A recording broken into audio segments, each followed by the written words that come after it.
इतिहास गवाह है, आज तक हमने भारत के कई महल और गढ़ यानी कि किले के बारे में सुना होगा, लेकिन कई किले ऐसे भी हैं जिनको जीतना नामुमकिन ही नहीं बल्कि असंभव माना गया है।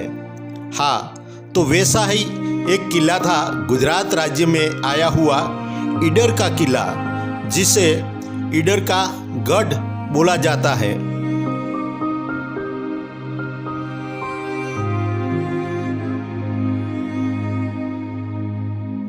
इस किले को जीतना इसलिए नामुमकिन था क्योंकि इस किले के चारों ओर कई पत्थरों की ऊंची ऊंची चट्टानें आई हुई थी, इसलिए इसको जीतना नामुमकिन ही था। इस पौराणिक नगर का पुराना नाम था इल्वदुर्ग।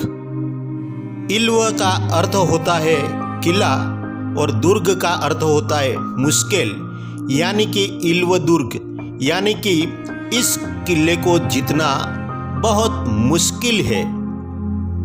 इस किले पर आई रणमल चौकी से चारों दिशाओं में दुश्मनों पर नजर रखी जाती थी।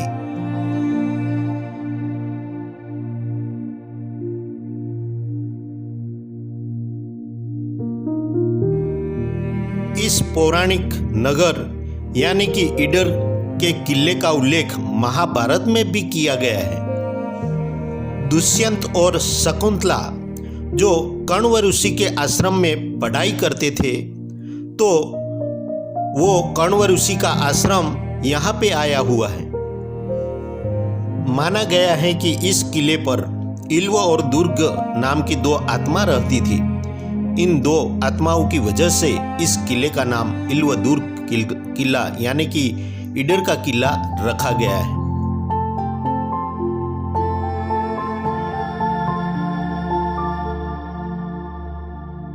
200 मीटर की ऊंचाई पर पत्थर की शिलाओं पर सबसे ऊंची चोटी पर रूठी रानी जी का महल बनवाया गया है। इस किले में प्रवेश करते ही हमें राजा दौलत सिंह जी का पैलेस, जो आज भी देखने लायक पैलेसों में से एक है, उनके दर्शन होते हैं।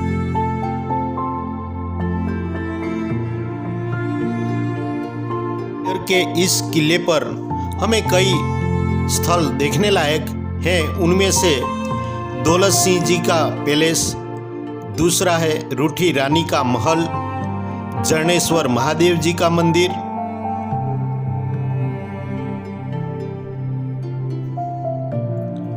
महाकाली मंदिर, रणमल चौकी, पंचमुखी हनुमान जी का मंदिर एवं 7 पाताल टाडोड़ी वाव, जिसे स्टेप वॉल बोला जाता है, वो भी यहाँ देखने मिलती है।